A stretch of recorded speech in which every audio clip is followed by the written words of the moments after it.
Yan, eto guys, magluluto tayo ng ginataang langka. Ayan. Ito ang ating mga ingredients, sibuyas, sili, para may konting anghang. Gusto ko nilalagyan ng luya. Lalagyan natin ng konting pork.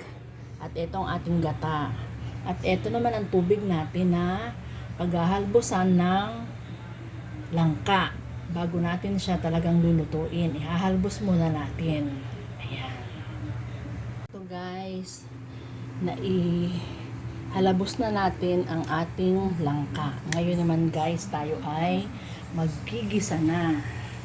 Ito, tinutuyo ko lang ang aking kawali. Lalagyan na natin to ng mantika.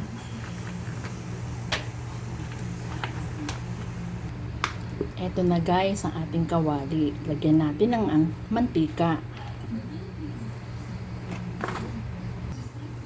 Ito na guys, nilagyan ko na ng paminta ang aking mantika. Ngayon guys, ilalagay na natin ang ating pork. Ito na guys yung ating pork. Medyo atin lang itong papupulahin. Ilagay natin ang sibuyas at ang chili. Ilagay natin ang ginger. Ilagay natin ang patis.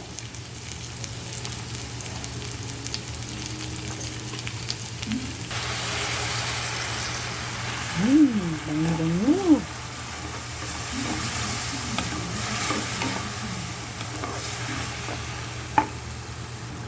Ilagay natin ang langka.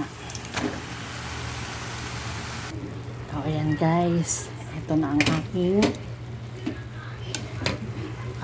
langka. Maya-maya lang lalagay na natin ang ating gata. Ayan. Bango! Ito na guys. Nailagay na natin ang ating gata. At ayan, luto na. Okay, bye! See you next time. Thank you for watching. Yan, eto guys, magluluto tayo ng ginataang langka. Ayan. Ito ang ating mga ingredients, sibuyas, sili, para may konting anghang. Gusto ko nilalagyan ng luya. Lalagyan natin ng konting pork. At ito ang ating gata. At ito naman ang tubig natin na paghahalbusan ng langka. Bago natin siya talagang lulutuin, ihahalbos muna natin.